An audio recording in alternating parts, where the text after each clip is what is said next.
Tara, samahan nyo naman kami mag-repair netong nasirang screen dito sa bahay.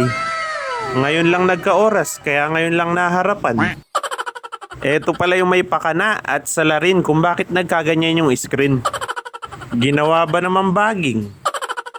Diyan sila naglalambitin pag nakitang kumakain kami.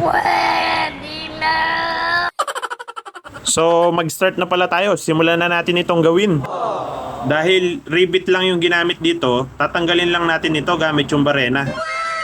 Tapos, alisin na natin yung aluminum na pinang-ipit dito sa screen. Tapos, walisin na rin natin at alisin yung mga agiw-agiw. Pag okay na, ibabalik na natin yung bagong screen.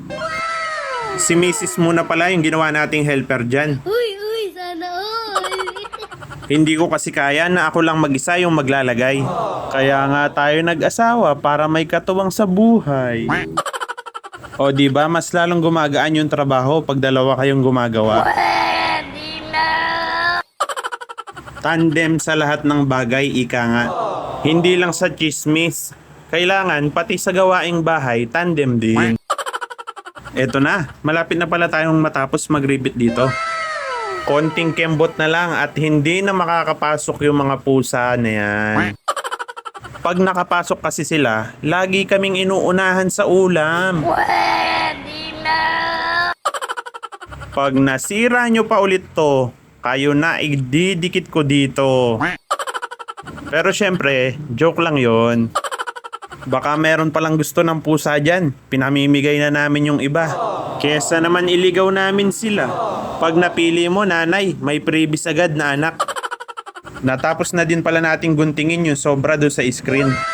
Ang galing gumupit to. Umahaba pa yung kamay. Kung may kailangan kayong ipa-repair sa bahay at ipapaayos o ipapagawa, alam nyo na ang tatawagin kung sino. Tumawag ka ng 911. Ito na yung ating ginawa. Parang bago na ulit. Paano ba yan? Hanggang dito na lang. Salamat sa panonood. Hanggang sa muli nating pagkikita. Paalam!